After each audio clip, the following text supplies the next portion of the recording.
Aloha, everybody. Thank you for joining our seminar this morning on export financing for Hawaii companies. My name is Rob Hack. I'm from the Hawaii Pacific Export Council, and we are able to put on this series of webinars every year, as well as perform our one-on-one company mentoring via a grant that we receive from DBET, who in turn received a grant from SBA. And with that, I'd like to introduce Jamie Lum from DBET, who will speak a bit about the HiSTEP 2021 program. Jamie.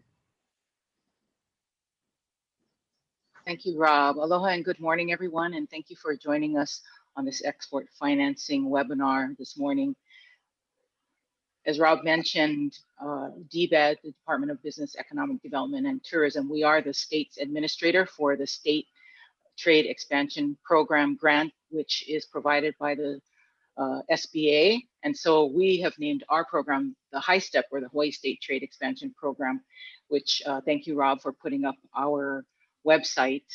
You can find all of the information about this program on our website, Invest.Hawaii.Gov, under the exporting tab. The goal of the program is to help Hawaii companies that are interested in exporting and using exporting as a way to expand their business. It's open to all levels of companies, those that are just thinking about exporting, all the way to those who are already exporting and looking to expand in various ways. We have three main components that are integrated. Our export readiness program, of which this webinar is a part of that. And Rob also mentioned the one-on-one business advising. When you submit a HiSTEP registration form, basically what we want to do is receive information about your company and get a feel for where you are at in terms of your exporting experience. And then we will partner you with one of our partner organizations. These organizations include the Hawaii Pacific Export Council, the Small Business Development Centers, the Veterans Business Outreach Centers, the Women's Business Center, and Innovate Hawaii, which is our MEP partner here in the state of Hawaii. So that is all part of the export readiness. It's meant for companies to, especially for those that know very little about exporting, to learn about various exporting topics, such as the topic that we have today, as well as market-specific information. We had one last month on the U.S. Mexico-Canada agreement. We have one coming up on Japan, one coming up on Taiwan, I believe. So that's the export readiness, meant to give you information to help you put together an export plan, or if you already have an export plan, to maybe tweak it a bit with what you learn, and in conjunction with the business advisor that you are paired with. The second component is our Hawaii pavilions. In normal times, we would recruit Hawaii companies to go into trade shows under the Hawaii banner, and to look for buyers and distributors and so forth. We do have two, as Rob just pulled up, we still have two events on our calendar, which is the Hankyu Hawaii Fair in July and the Tokyo International Gift Show in October. These are still going to be held. The Hankyu Fair is going to be a hybrid event, in person and virtual. So as we get closer to those events, we'll be sending out more information. And of course, as things start to open up more, we will look for more opportunities to go back to these events, and also looking at ways of offering this on the various virtual platforms that are out there. So that's our Hawaii pavilions. And then lastly, we have our company assistance, which companies have the opportunity to apply for up to $10,000 to help implement portions of their export development plan. So that's the key when you apply, is to have a good, solid export plan. We are currently taking applications through June 30th. So please go to our website to take a look at that if that is something that you think you may be interested in. And again, all of this information is on our website, and feel free to reach out to me if you have any questions, but I'll turn it back to Rob. And thank you so much for being here this morning, everyone. Aloha. Great. Thank you very much, Jamie. Our next speaker is Mary Dale. She's a Honolulu-based small business administration staff. And Mary will have a few words to say about SBA. But again, we thank SBA very much for these grants that allow us to put on these seminars. So thank you, Mary. And can you see the SBA website that's on my screen? Okay, great. Yeah. If you'd like me to go to anywhere on the website, please tell me. Otherwise, I'll just leave it as it is. Yeah, that's fine.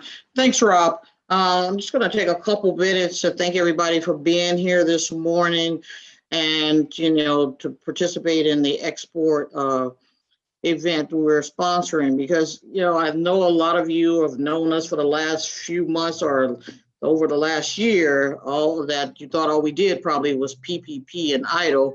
But we want to make sure there are other programs that are out there available, and for you as small businesses to expand your reach. This is one of the clearest things to know, that when things happen, you want to have your market to be expanded. So those of you that maybe business has slowed down here in Hawaii, and there are some countries that are currently open, that's where you can start maybe doing business at. So, Jamie mentioned, the STEP program. You should look into those and find out what's going on with that. But we're going to hear from the two gentlemen here that will talk about the export programs that I think will be really beneficial for you. And you can utilize those, even by e-commerce, since people are not traveling as much. I know, Jamie, they're still working on some trade shows, but to build up your e-commerce system is going to be key, and you could probably call Jamie later on and find out about that. But if you guys are interested in some of the other programs, or you've heard about PPP and you haven't applied, you can always give us a call. I'm just on here this morning to just give myself a break from that, leave it to the rest of the office to take care of it while I'm over here trying to find out more about the expansions of the export programs. But I want to make sure you know about their, if you check the site that Rob is showing right here, you'll see all the programs that SBA have for sort of a disaster COVID assistance for that. But I'm going to turn it back over to Rob. And if you have questions, you can reach me later. I'm here locally, so you can reach me at 460-8970. And any questions you want to do to follow up. So Rob, thanks. Great. One question came in very quickly. For HiSTEP, is it still required that small business make a minimum of $200,000 in revenue? I guess that's for Jamie. For our company assistance program, that is still a requirement, that in the previous year that you had sales or revenues of $200,000. And that's to ensure that companies have resources to continue to put into their export efforts. And it's not just going to be a one-time thing using the money and then, and then they kind of stop. So we want companies to continue moving forward. Because we know that 2020 was a year that companies probably saw a decline. This year we are asking companies for their 2019 and 2020, and then taking an average of that. So that's how we've been able to sort of build in a little relief for the 2020. Great. Situation. Thank you. And thank you, Mary, for your comments about SBA. Now I'm going to transition to another SBA staff who is in California. His office is in Irvine, and that's Martin Sealander. And he's going to speak specifically about the SBA's international finance programs. Martin, aloha. Rob, aloha. Thank you, Rob. I want to make sure you can hear me first of all. Yep, very clearly. Good. Okay, and now the big test, Rob. Going to try to share my screen here. And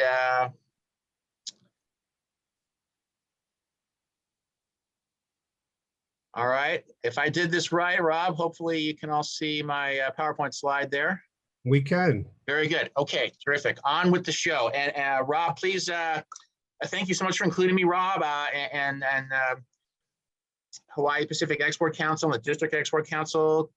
Very good to be with you. I appreciate it. And Rob, keep me on time here, Rob. I don't want to go over my allotted time, but about 15 minutes or so, 12, 15 minutes.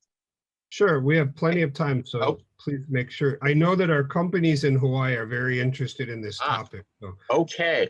Take your time. Just give me the hook here if I go on too long here. So,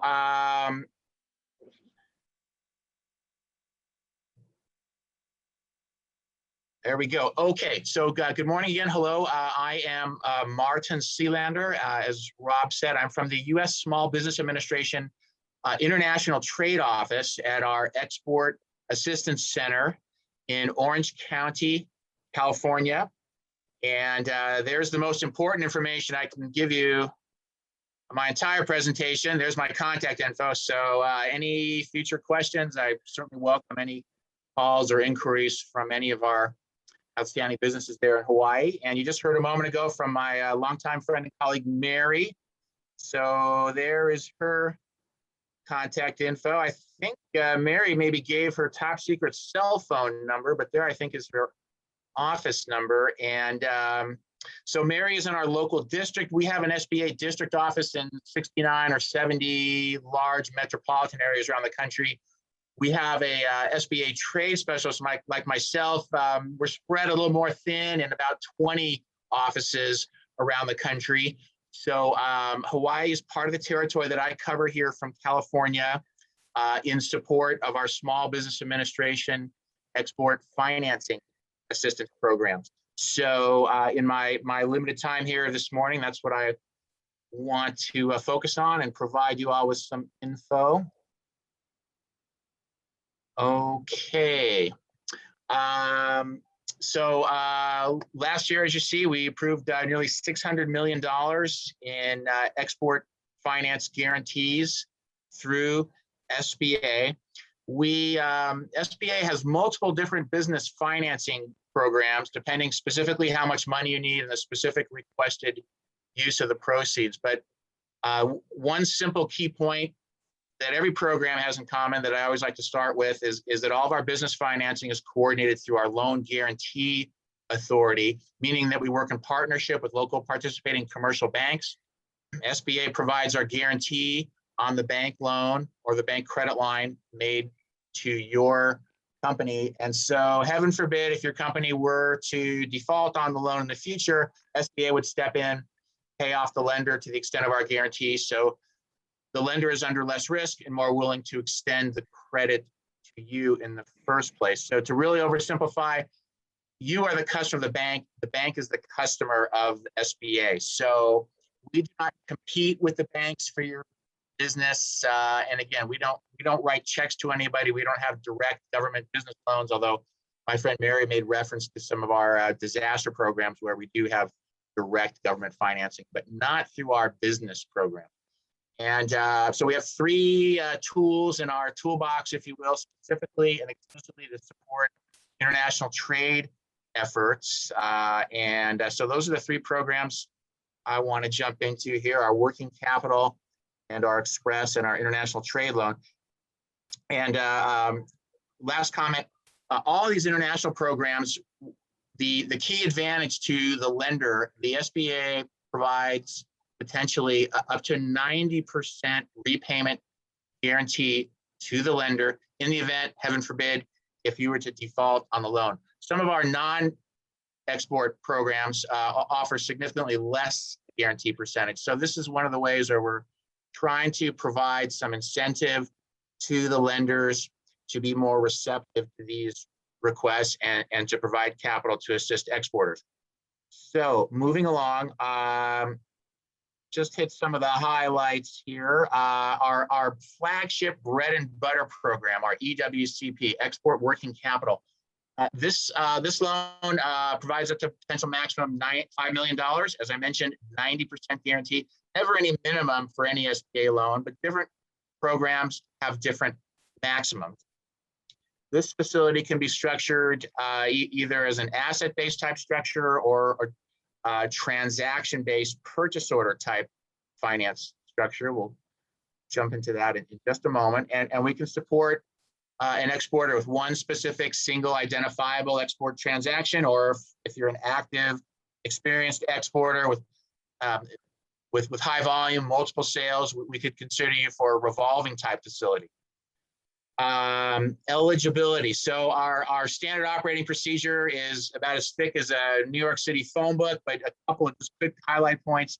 Generally speaking, our export finance programs really generally not available for newer, inexperienced startup types of companies. So our rule of thumb, we like to see that you've been in business ballpark approximately a year, and that you do need to meet certain SBA size standards based on the number of employees in your company or the revenues of your business, depending on your industry classification, and multiple other standard SBA eligibility provisions that hold true for any of our business lending programs. So to get a little more specific, transaction-based support. So think of this almost as purchase order type financing, where we can assist an exporter who has negotiated an eligible export sale. You've got a contract, a purchase order, a letter of credit. You need cash now to fulfill the order and to perform on that sale. So we can provide working capital to you to pay your costs for labor, inventory, raw materials, supplies, shipping costs, so that you are able to perform on that transaction.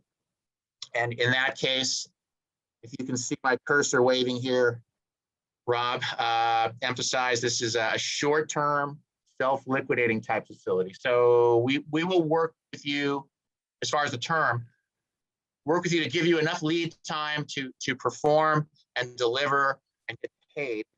And then our source of repayment for this loan is your collection of the proceeds of the sale from your foreign buyer. So what we call a self-liquidating facility. So to emphasize that, we're not looking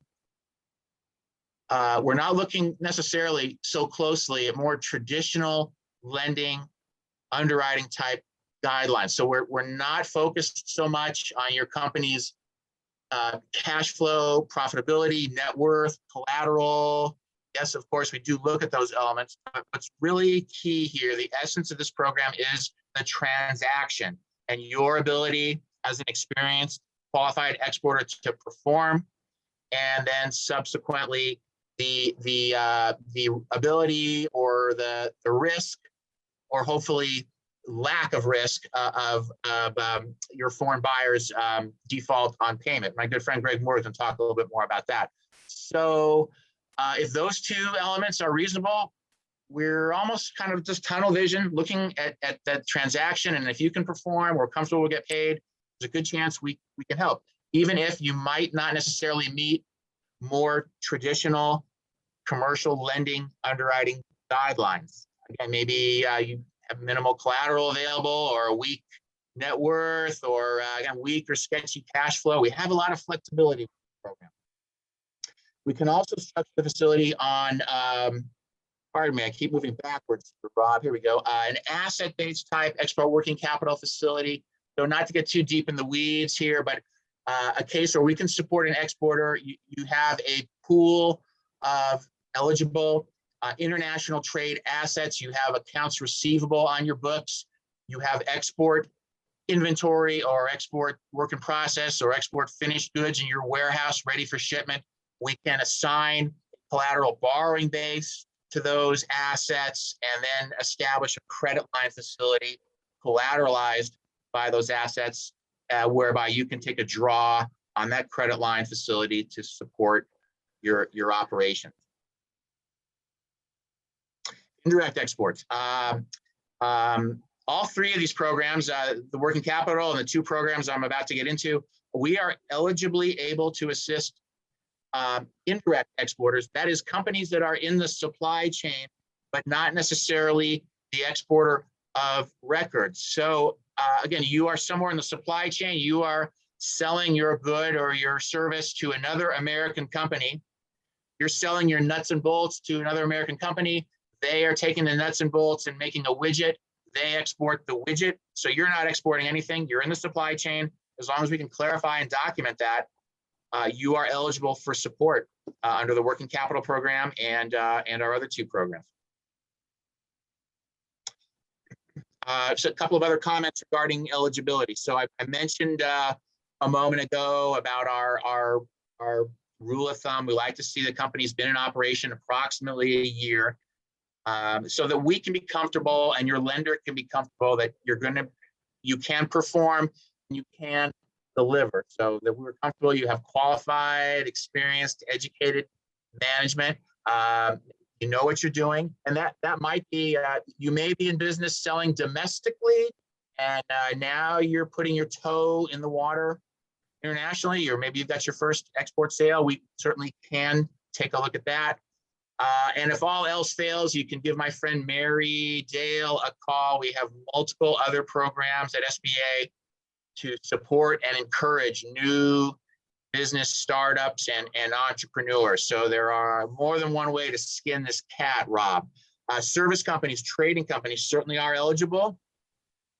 Sometimes it's easier to illustrate a point talking about nuts and bolts and widgets, but by all means, we have approved financing for service type companies, engineering firms, architecture type firms that are consultation firms performing on contracts for international buyers. So they're selling a service. They're not putting something in a box and shipping it.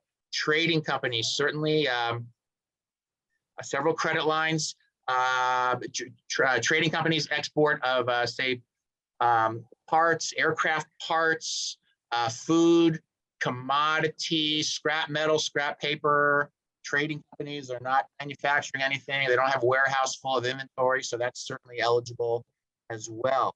Country limitation schedule, credit insurance. You're going to hear shortly from my friend Greg from Export-Import Bank, going to talk in more detail about those two important issues, but country limitation schedule. So there's certain nations, certain countries that are limited or precluded from support. So we want to be aware of that. Nothing to North Korea, et cetera.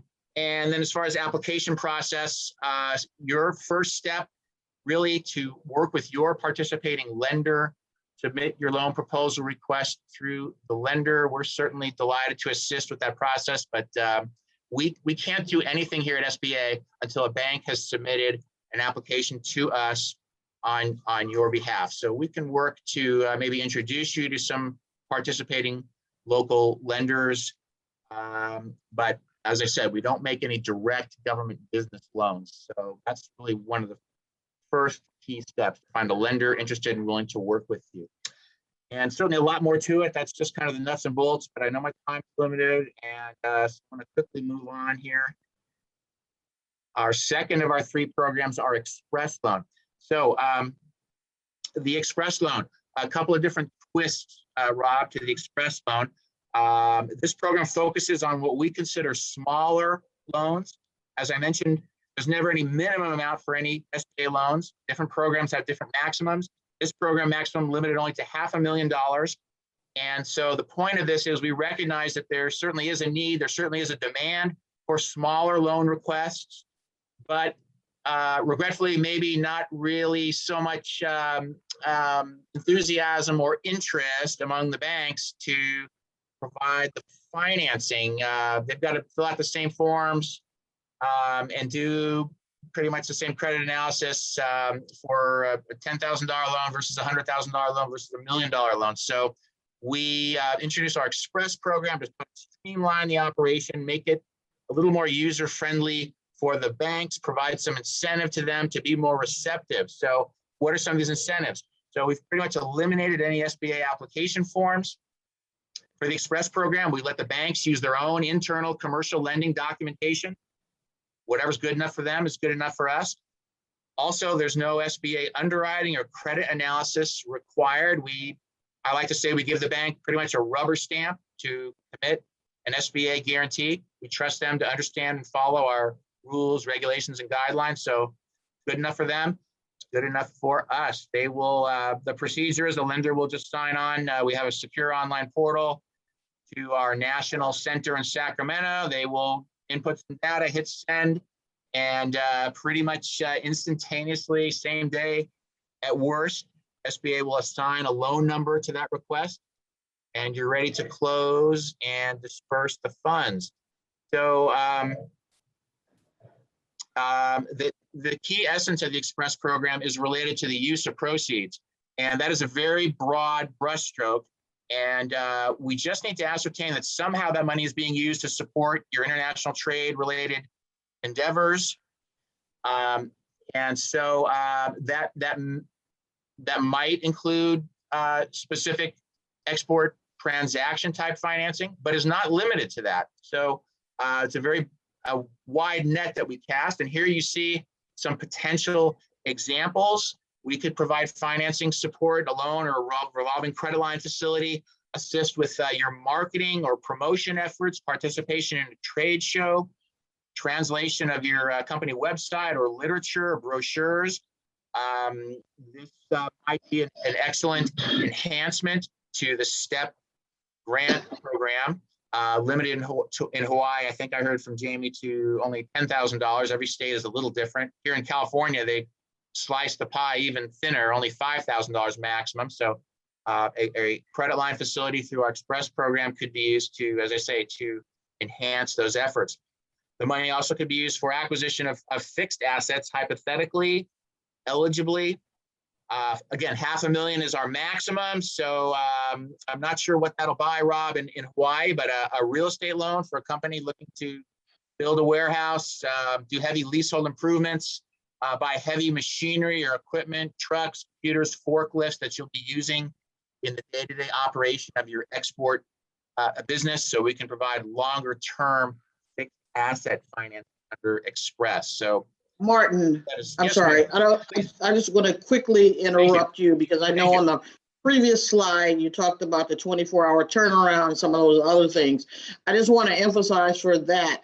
That's what a completed application is of, because I don't want, small businesses to think, oh, I don't have there any forms, anything. I go in the bank and in 24 hours, I'm going to have my money. There's still a process to that, because when Martin's not around and you blame me for it, that I just want small businesses to know it may take a little longer than the 24 hours, and also to find a bank that will do the export financing, because there are very limited banks in Hawaii that do the export. When they have done the Export Express, some of the other one that Martin just mentioned earlier, the Export Working Capital, not as much, but Martin's going to be meeting with some local banks, and hopefully he's going to be able to convince them to start doing that. So just want to throw that out there, so people don't get all excited and then they go to the bank and then they don't have their money. So just want to throw some cold water on you, Martin. Right. Okay. No, perfect. Very salient and accurate points, Mary. Thank you for that that elaboration. Yes. As far as this 24-hour turnaround. So yeah, as Mary said, we are on the clock when the lender submits to us a complete, full, eligible application. But and that would include your personal financial statement, your tax returns, and internal analysis the lender credit committee would perform. But they do not have to send all that info to SBA. They just need to send to us that they've reviewed it and they've processed it and they've approved it. Plus, you applicants are going to need time to gather all that information to submit it to the bank in the first place. So, yeah, that 24-hour clock doesn't start until a little ways down the timeline. So, Mary, yes, thank you for elaborating on that. And then on another point, Mary, you mentioned very accurately, you exporters walk into the door of your local bank and ask about one of these programs, and the party you speak with, their eyes might glaze over. They don't know what you're talking about. So again, I welcome and encourage you to contact me, and we will work with you to help you to identify qualified lender who knows the programs and policies and procedures. Not every bank is active with every different SBA loan program. All right, Rob, I think maybe over time we're coming up at the end. So just another minute here, Rob. Sorry. Last you're program. fine. Okay, third and last, our international trade loan. Just one or two slides quickly on the ITL program. So this program is designed $5 million maximum as a long-term, fully amortized type facility.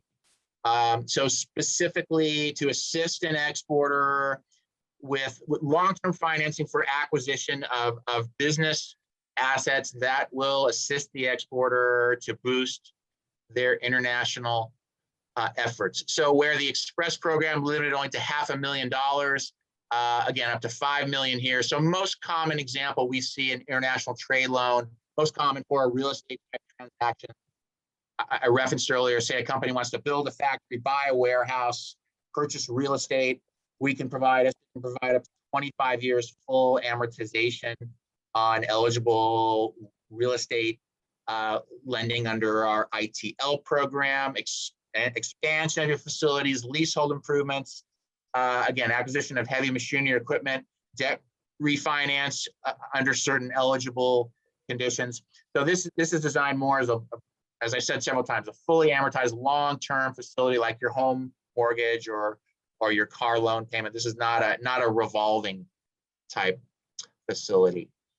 So those are our three tools in the toolbox. And just for fun, I had thrown in a quick slide here on STEP, but you did hear a moment ago from our colleague Jamie talking more specifically about STEP. So SBA provided over $19 million last year nationwide, and working in partnership with each individual state that coordinates the program locally and solicits and reviews applications locally from you small business exporters. So every state has a little authority to operate a little differently. I mentioned here in California, they limit the grant to only 5,000. Nevada, which I cover, also 10,000. I believe Jamie mentioned 10,000 as well in Hawaii. So as I said, we yield authority to the states to coordinate this program as they see fit, depending on suitable conditions on the ground there. So you might follow up with Jamie in that regard.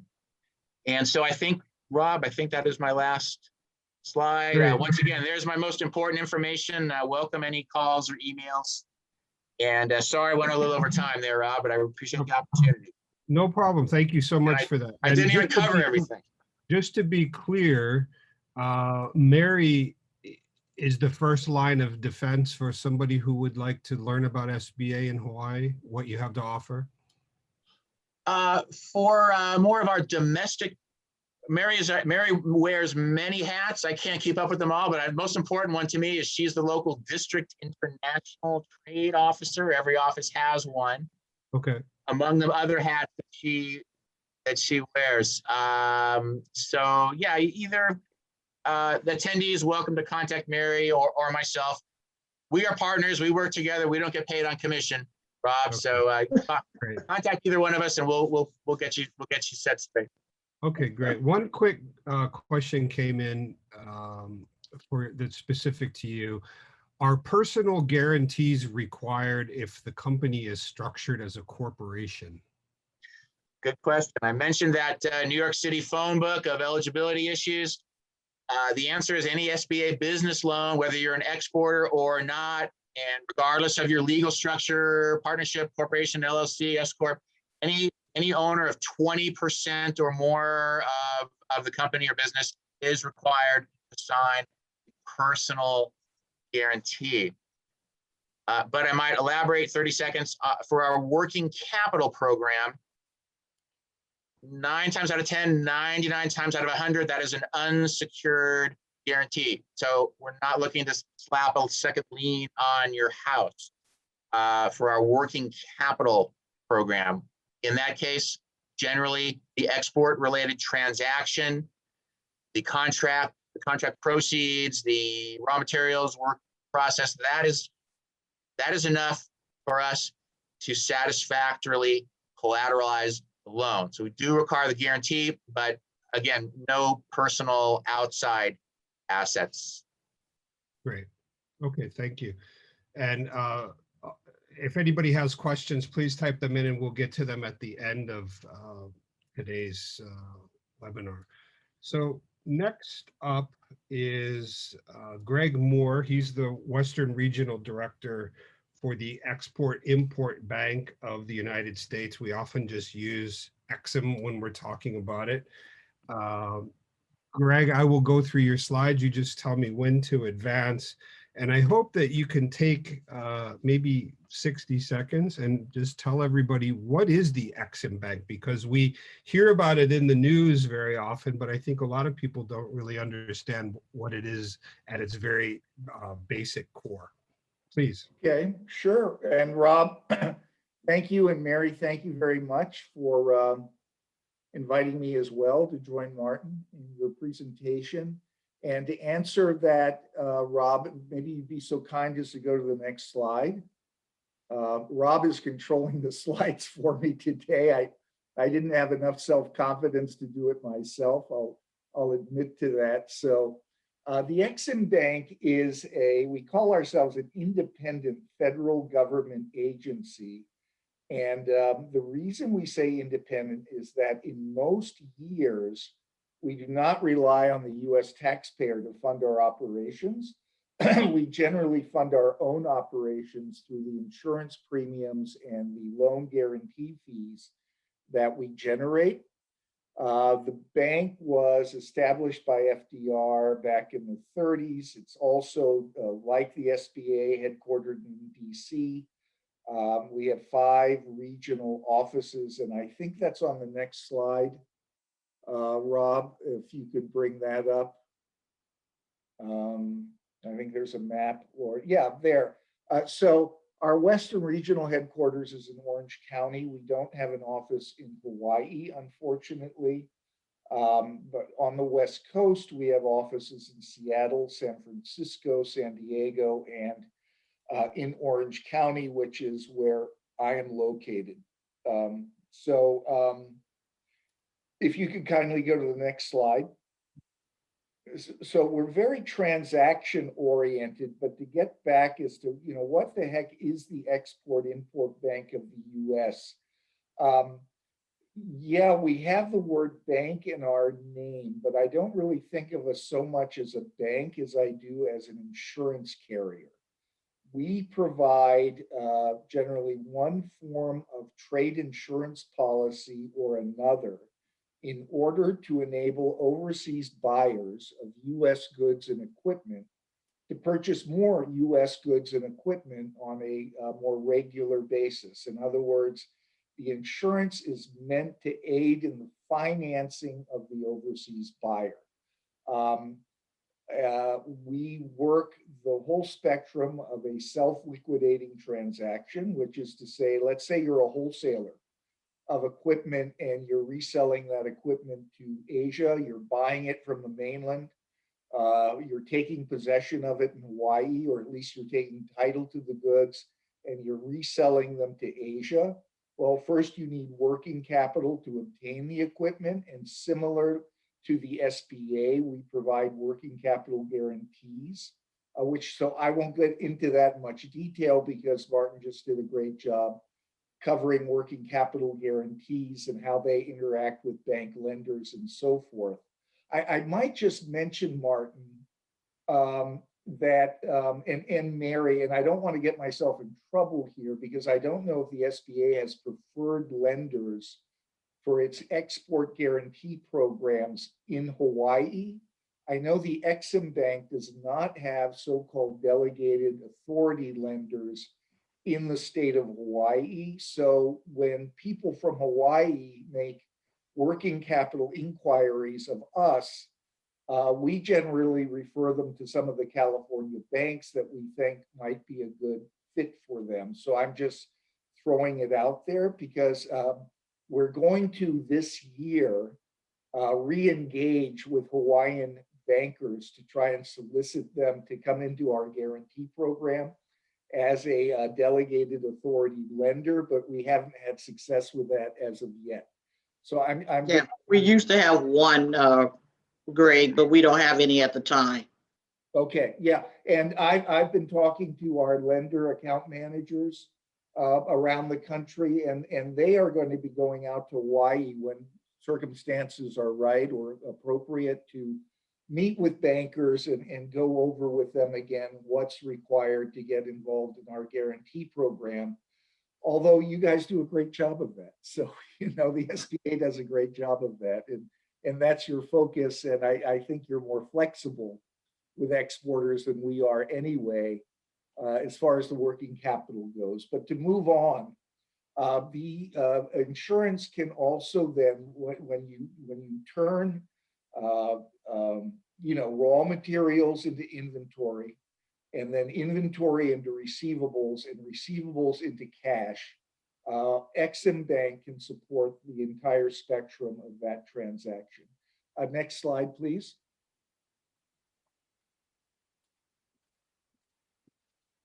Okay, and we do that by providing, so there are basically three areas that we work on the most. And the one I'm going to get into the most detail today is about our export credit insurance, which is a form of payment default insurance, okay? So that when you offer open account payment terms to your overseas buyer and they default on payment, you can file a claim with us for most of what they owe you. I just talked about our working capital guarantee program, where of course the lender is the insured party. Under the export credit insurance short term, the exporter is the insured party. If the exporter does not get paid by its buyer, the exporter files a claim with EXIM. Under the working capital guarantee program, just like with SBA, the lender is the insured party. If the lender is not getting paid by their buyer, they turn around and file a claim with us for 90% of what the buyer owes them.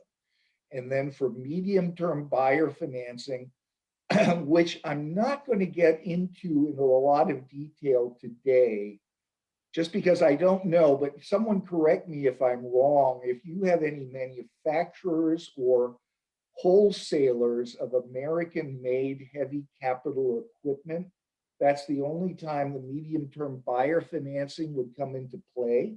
It's there for larger scale transactions, say starting at $1 million, where a lender gets in the middle of the transaction, pays out the exporter when the exporter ships, like they get 100% of their payment by then, and simultaneously enters into a loan agreement with the exporter's overseas buyer.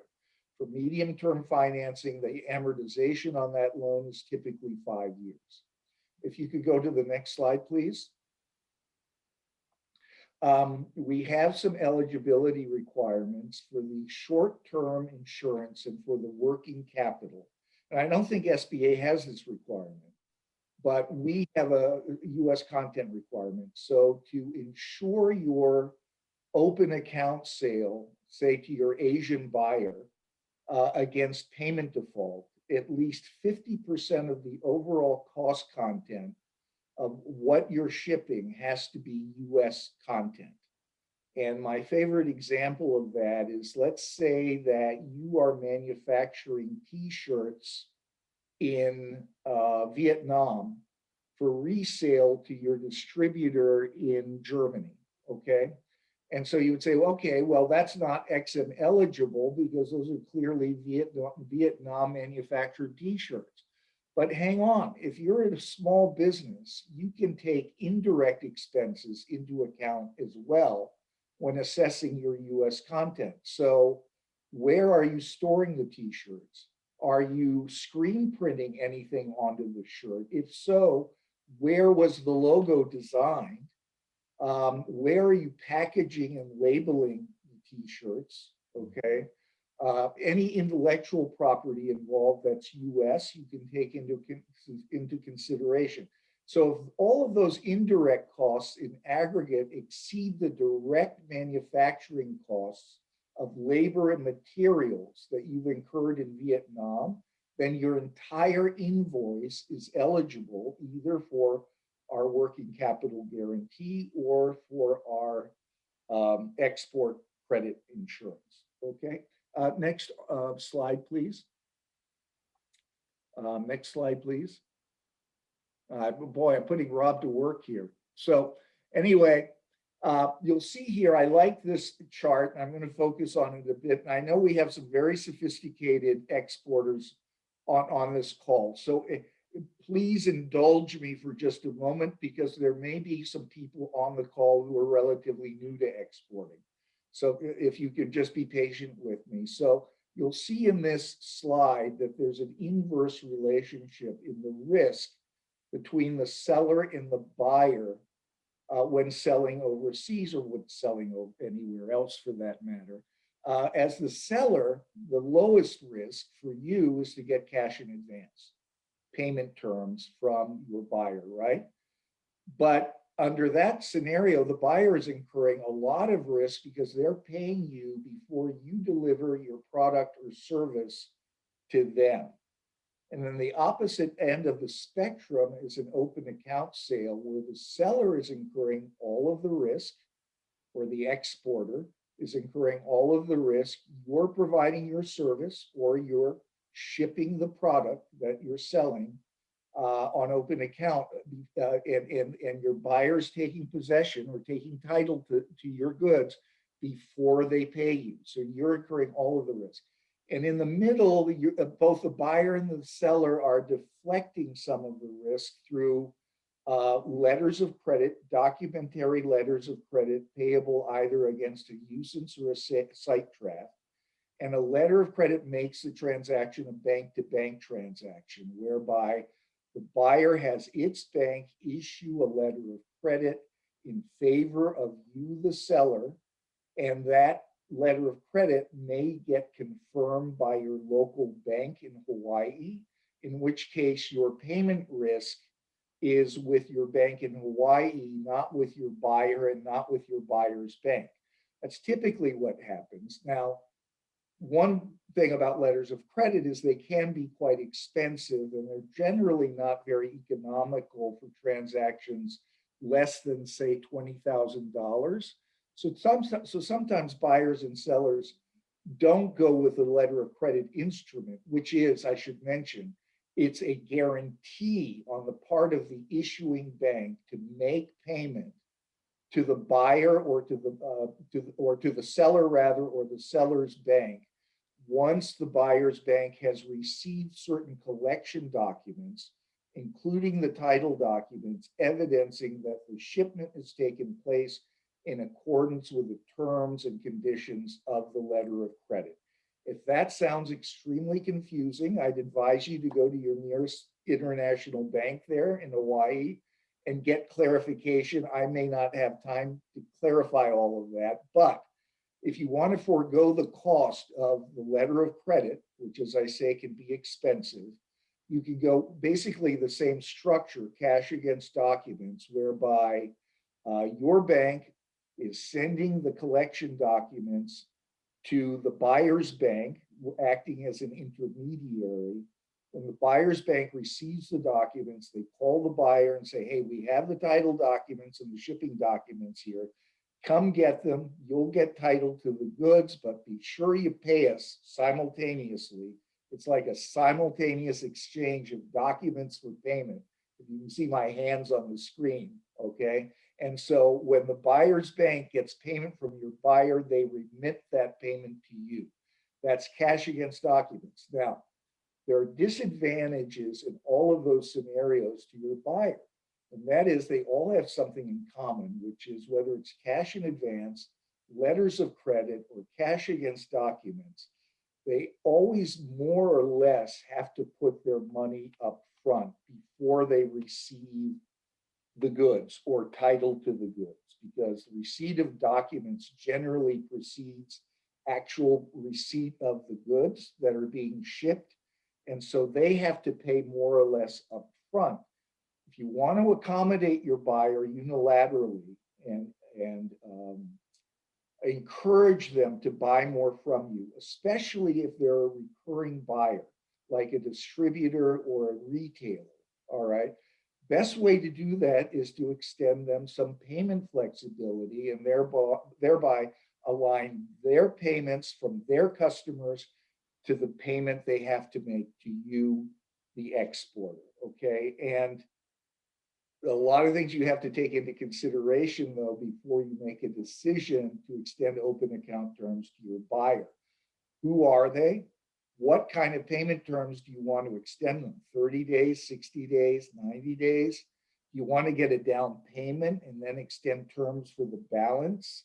What kind of credit limit do you want to establish for the buyer? In other words, how much are you, the seller, going to be comfortable with having them owe you at any one time as a maximum amount? What should the credit limit be for what number of days?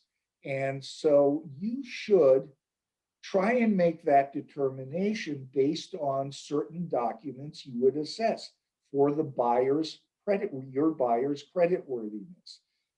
You could order an international credit report from one of the credit bureaus. You could, and this can get tricky and sensitive depending on how much they're going to owe you. You could ask them for their financial statements. Again, that could be a little bit delicate. You could ask for third-party trade references, which is very standard and which is an excellent way of assessing the creditworthiness of a new buyer. And to mitigate your payment risk, Rob, if you could go to the next slide, please. You could get the transaction insured with us or with a private sector insurance carrier, depending on which is the best fit for you. The EXIM Bank provides comprehensive export credit insurance, where we, for most types of insurance or for any of our so-called multi-buyer policies, where we're insuring more than one buyer at the same time, we will usually protect 95% of your payment risk against default. So as I said at the outset of my presentation, if the buyer defaults on payment for whatever reason, you can file a claim with us for 95% of what they owe you. If you're selling bulk agricultural commodities, we cover 98%. If you're selling to a sovereign government, we cover 100%. But usually to a private sector buyer, it's 95%. And generally speaking, we don't go beyond 120, we don't go beyond insuring 180-day terms. Sometimes, exceptionally, we'll go to 360 days if it's for the sale of heavy capital equipment. And the insurance works three ways, or it's an instrument for three things. First, clearly, it greatly mitigates your payment risk so that you know that eventually you're going to get paid for your open account sale. Or you almost know. Insurance is always conditional. It's not a guarantee.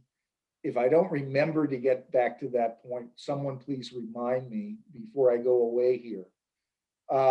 It's also potentially for Martin and his friends at the lenders he works with at the SBA. Insuring your receivables is very good collateral, especially if they're government insured. And so I'm not saying the lender will make the working capital line of credit available to you if you insure your receivables, but they'll certainly look at that favorably. And first and foremost, in my opinion, the insurance, as for reasons I've already described, works as a sales instrument where you may not be comfortable extending payment terms to a buyer. You might get comfortable having the sale insured, knowing that if you have to write it off, you can file a claim with us. So may I see the next slide, please? I think I covered most of this. I don't want to get in a whole lot of detail. I went over the US content requirement for the insurance, okay? Obviously, if you're getting paid cash in advance or via letters of credit, that's not insurable because there's no payment risk there technically. cash against documents is very low payment risk, but we can still insure cash against documents for a very low premium. So to give you a sense or a flavor of the cost of the trade insurance, is there any way, and do I have time, and am I out of time? First of all, Rob, am I out of time? No, please go Can ahead. you kindly go down to slide number 13? Martin told me yesterday I need to talk about this express insurance, and so I'll oblige his order. So our express insurance is very friendly for exporters who are relatively new at exporting, okay? Because EXIM Bank gathers all of the credit documents on your prospect, on your overseas prospect ourselves at our cost.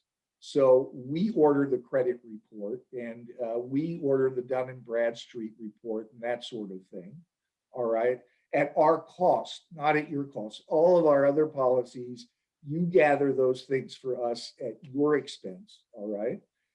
Which isn't a bad thing. It's something I'd suggest you do anyway if you're exporting on open account terms. You want to do your own credit evaluation of your buyer and your assessment of the risks involved in selling to them on open account credit terms. But the cost, this is our most expensive insurance. It's pay as you go. You only pay the premium after you ship, all right? It covers 95% of your payment exposure, okay? There's no minimum or maximum amount that we'll insure.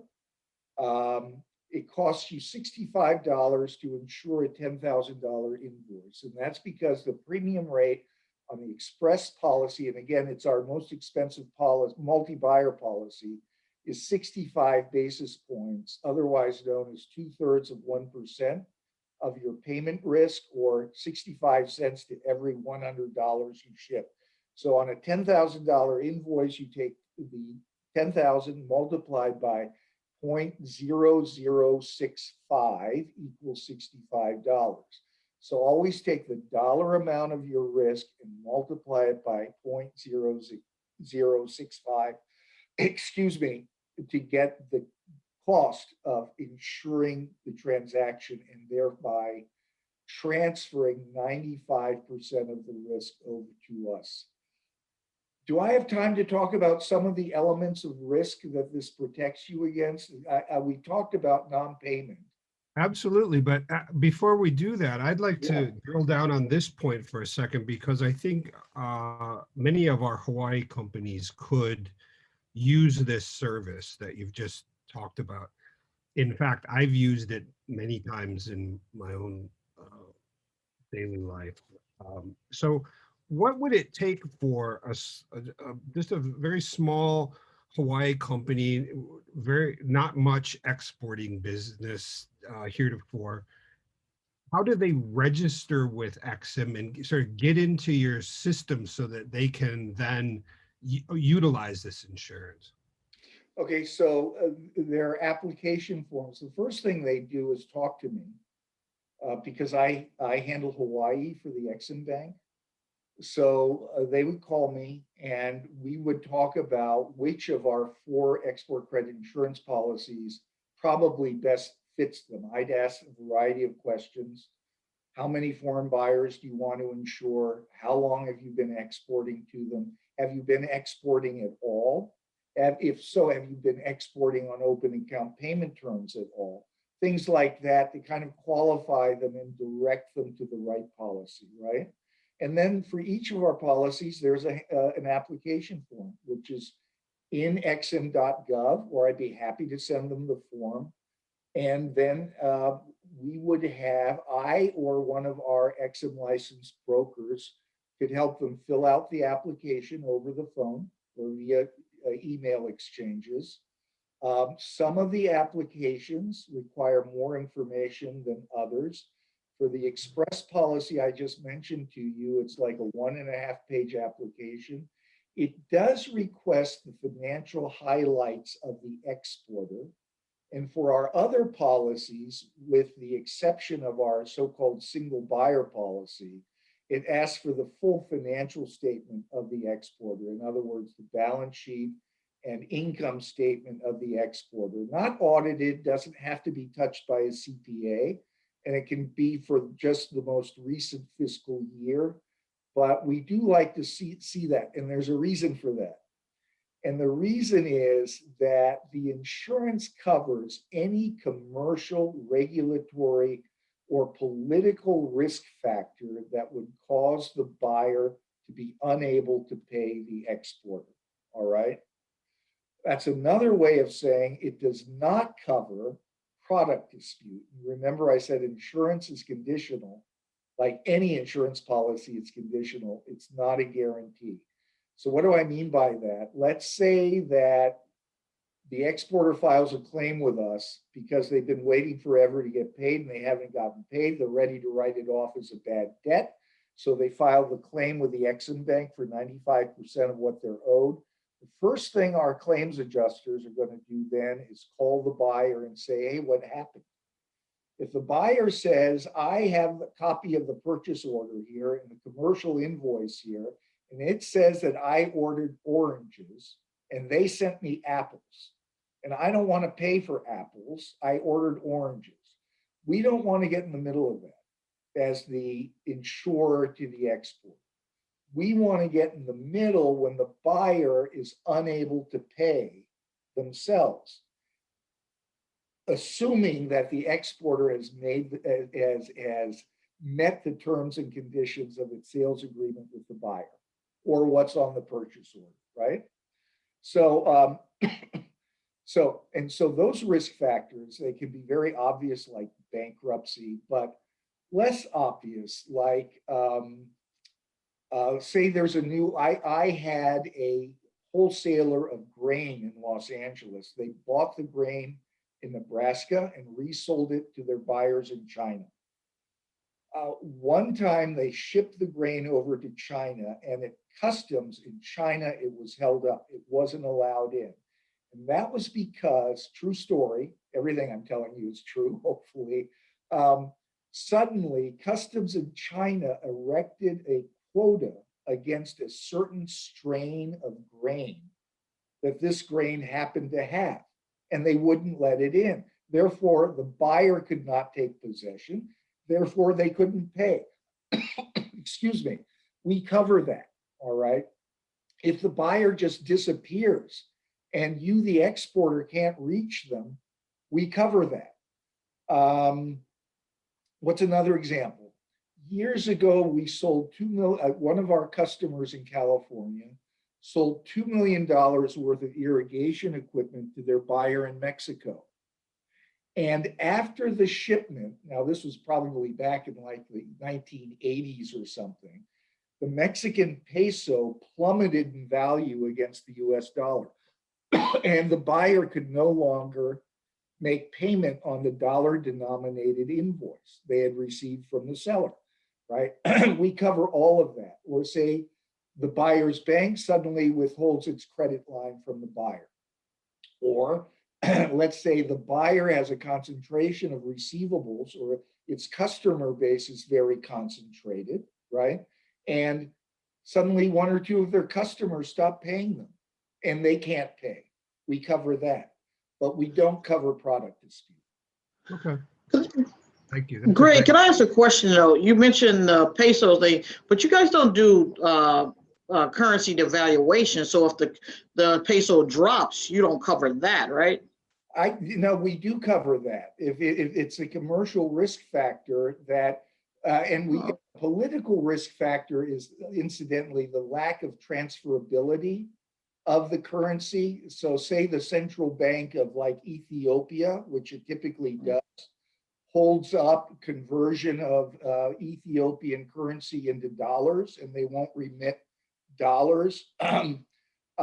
We do cover that as well. If it happens, if it's a new condition or something that arises after the shipment takes place. But yeah, we also cover depreciation in the currency. Oh, okay.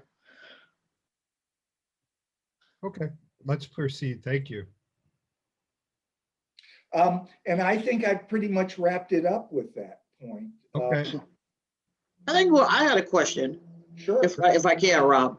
please. I know it was a while back and I try to keep up, but sometimes I lose track of some of the changes. But like for Martin, when you have one, if there is a inspection, SBA doesn't cover any financing, only up to inspection, right? If they have an inspection, they have to check it out. Like, Greg was saying, they open it up, it's apples instead of oranges. We wouldn't, if it was upon inspection of that, we would stop before that inspection happened while we cover the financing, correct? Yes, Mary, we have a provision in our fine print regarding SBA export working capital that I have to look it up to quote it exactly chapter and verse, but it says that our guarantee is conditional on acceptance of the product. The product must be accepted by the importer before it leaves U.S. soil. So if an inspection is required by the importer, that will have to be done here on U.S. soil, and the importer needs to sign off on that. The acceptance cannot be conducted in the foreign country. That'll avoid the circumstance like Greg just explained. Okay. Acceptance is the technical word that we use. Great, thanks. I'm putting up the EXIM website here. I hope everybody can see that. Yeah, because I think one of the keys is what Greg mentioned earlier too, is that, and I think Rob talked about it, was the country limitation schedule, to make sure you're checking that out before you start negotiating with buyers that we may not do business in those particular countries. So that's always key, that you look at, those countries that we go to. Thank you very much, Mary. I should have mentioned that, and actually I didn't. Yes, there's a country limitation schedule in EXIM.Gov. We do provide support for most countries around the world in all continents, but not all countries. So, for example, Russia, which I consider a really important market, we haven't supported sales to Russia in quite some time. We don't support sales to Afghanistan. I understand that pretty quickly we're going to be shutting down with Argentina. So we're not open everywhere, and it would behoove the exporter to check out our country limitation schedule or contact me before getting too involved with a prospective buyer if you want to ensure that sale. Most of our Hawaii companies are going to be interested in Japan, Korea, Taiwan. There's no problem with those countries. Is there any issue with China? No. We're open. We're very open for business with China. Depending on the transaction, we might require the backing. If it's a government agency, we may require a support letter from the Ministry of Finance in China or some equivalent thereof, showing that the government is supportive of the transaction. Sometimes we might also ask for a commercial bank guarantee on a transaction, but generally speaking, we're open with China. Excellent. So our last comments of the day will be from David Sicking, who's the administrator of the Foreign Trade Zone here down at Pier 2 in Honolulu. And I'd like to hear from David a bit, just because I know that they are the local representative or contact for EXIM, but also I'd like David to just comment a bit on the Foreign Trade Zone, because I think that that's such an excellent facility. Maybe you can just give people a brief introduction as to what's going on down there. Sure can, Rob. I really appreciate it. We really appreciate the Hawaii Pacific Export Council, the SBA, the EXIM Bank, and HiSTEP providing this seminar today.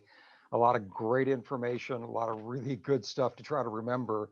But that's really why foreign trade zones here. We are that liaison between those people in Hawaii, those companies, and the EXIM Bank. We're your first step. Contact us directly, and we'll certainly get you connected with them, and hopefully Greg and his team can get you up and running and get you the insurance and financing that you need. A little bit about foreign trade zone. We, as you see on our website, are the hub of international trade. So if you're interested in doing importing, exporting, need advice, need direction, we certainly are here to help. We have all the shipping agents here at our location at Pier 2. We have the customs brokers, logistics people. We'll be able to get you connected. We even have the U.S. Commercial Services. That's John Holman and his group here at our facility to help you get to those export markets. So we, as we say, are the hub of international trade here in Hawaii, and we're certainly here to give you a hand. A little bit about Foreign Trade Zone.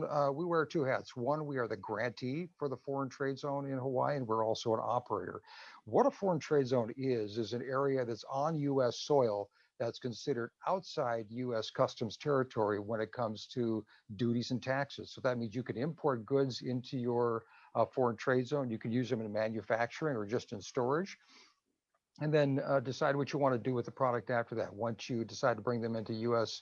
Consumption area, you can pay the duties and taxes and then bring them in at that particular duty rate. You can maybe see some reduced duties because those component parts, if you bring them in as a finished product, may have a lower duty rate on that, and you can realize that lower duty rate. And if there's exports involved, you never have to pay the duties on it because it never entered our U.S. commerce area. So it's a great opportunity for some companies to be able to save some money when it comes to component parts or imported goods that they use in their manufacturing process. The other thing that we are is, and that's our facility here at Pier 2, is an operator. So we help companies, and we're what's called the general purpose warehouse. So that means companies of any type can bring in goods into our foreign trade zone that's operated by us here at Foreign Trade Zone number 9, and keep them in our warehouse duty and tax free until you decide to do one of the three things that I just mentioned beforehand. So we offer a lot of services here, a lot of great help with people and companies that we operate here at Pier 2. And certainly, if you'd like to reach out to us, we'll give you the direction. If you need help with SBA or other information with the HiSTEP program and the DBED programs that they have there, we'll certainly get you hooked up there as well.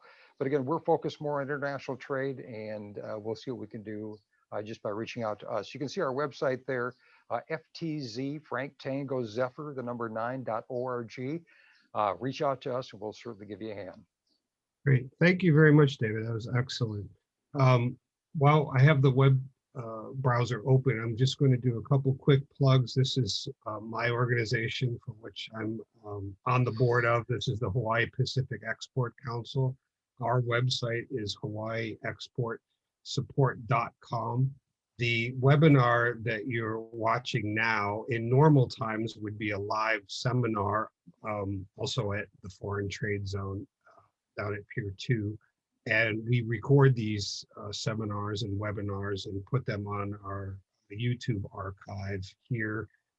If you go to YouTube and just search for Hawaii Pacific Export Council, you can find several years worth of these seminars and webinars being recorded, lots of different information specific to various aspects of exporting. With that, I'm opening it up completely for questions. I've had a couple questions texted to me directly, so if you don't mind, I'll read off a few of those. For the export credit insurance, both speakers, Martin and Greg, talked about their organization's export credit insurance. And the question is, what is the difference between the two? Is there any appreciable difference that somebody needs to know about a small company in Hawaii? Is Martin still on the call? Yes, Well, Greg, SBA doesn't have credit insurers though. perfect. Yeah, let Mary take that one, Greg. So yeah, Greg, I'll chime in. You can follow up. So to clarify, the programs that I refer to through Small Business Administration are not export credit insurance programs. These are working capital and commercial loan programs.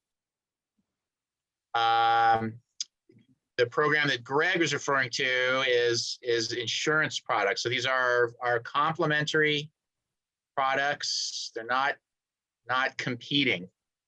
So SBA can support an exporter through working capital guarantees. So you've got, as I mentioned, financing, so you're able to perform on the export transaction, but you still have an element of risk involved. If your foreign buyer does not pay you, you are still eligible, are still responsible to repay the lender, the American lender, for that working capital loan. So that's where the complementary product of Export-Import Bank credit insurance comes in. So the SBA guarantee is a guarantee to the commercial American bank against your default of repayment for the loan. The SBA guarantee is not a guarantee against default of your foreign buyer not paying you. Greg, want to enhance or chime in there as well? Sure, but I don't want to confuse everything by stating that EXIM also has a working capital guarantee program. So right. You're right. There's a clear delineation between the working capital guarantee and the export credit insurance. They perform two different functions, right? Maybe concurrently, maybe to complement each other, as you say, but they're separate functions. But we also have a working capital guarantee program.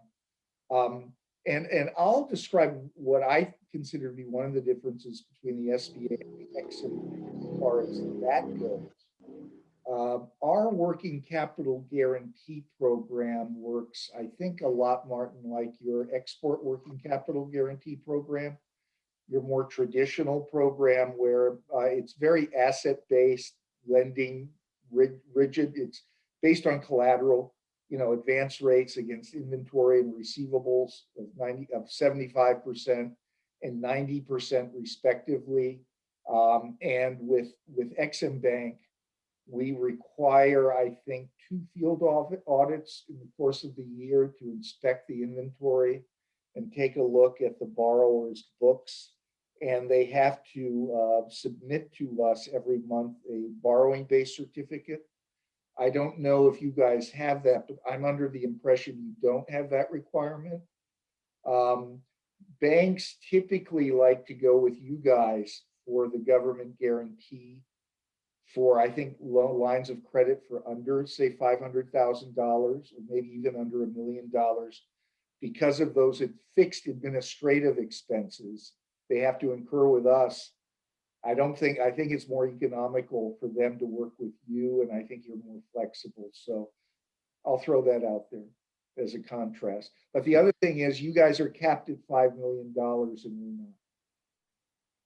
Great. All accurate, yes. So as Greg just said, Export-Import Bank does indeed offer working capital programs in addition to their insurance programs. However, SBA does not offer insurance programs in addition to our working capital programs.